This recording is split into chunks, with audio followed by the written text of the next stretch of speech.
ও ভাই, এটা কি ছিল?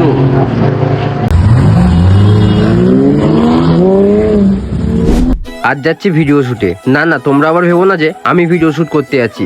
আমি ভিডিও শুট করব, বাট অন্য কারোর। আজ এক কাস্টমারের অ্যানিভার্সারি আছে, যার জন্য আমার ভিডিও শুট করতে যেতে হবে। তাই সকাল সকাল সোনারপুরে ঢুকতে না ঢুকতেই আমি কচুরি নিয়ে নিয়েছিলাম। প্রচুর খিদে পেয়ে গেছে। দেন সেখান থেকে টিকিট কেটে ট্রেন ধরে চলে গেছিলাম পার্ক সার্কাস, কারণ ওখান থেকে বাস ধরে যেতে হবে আমাদের নিউ টাউন বিশ্ব বাংলা গেট। ট্রেন থেকে শুরু করে বাস, কোথাও আমি ভিডিও ছাড়ছি না। শেষমেশ যখন বিশ্ব বাংলা গেটে নামলাম, চোখের সামনে এরকম কয়েকটা জিনিস দেখতে পেয়ে মনটা সকাল সকাল সত্যি খুব খুশি হয়ে গেল। সকালের টাইমে বিশ্ব বাংলা গেটে আমি আসি না, তবে আজকে এসে যা দেখতে পেলাম, এখানে দাঁড়িয়ে কত কিছু আওয়াজ করলো, সাইলেন্সার ফাটালো, বাট পুলিশ কিছুই বললো না। কথা কি আছে জানো তো, টাকা থাকলেই অনেক কিছু হয়। আমি অলরেডি কাস্টমারের বাড়িতে এসে ভিডিও শুট করতে আরম্ভ করে দিয়েছি। দেন ভিডিও শুট, ফটোশুট সব কমপ্লিট করে খুব খিদে পেয়ে গেছিল, তাই আমি চলে গেছিলাম স্টার্টারে। আর স্টার্টারে গিয়ে দেখি মেয়েরা ক্যাটারিং করছে। স্টার্টারের আইটেম গুলো ছিল লুচি, আলুর দম, চানা মটর, দই বড়া। সত্যি কথা বলতে আমার এসব কিছুই খেতে ভালো লাগে না, বুঝতেই তো পারছো, বাঙালি ছেলে। খাওয়া দাওয়া শেষ না হতে হতেই দেখি ওরা নাচ আরম্ভ করে দিয়েছে। সত্যি কথা বলতে দেখতেও ভালো লাগছিল, আর আমি আমার ভিডিও শুটও কমপ্লিট করে নিলাম।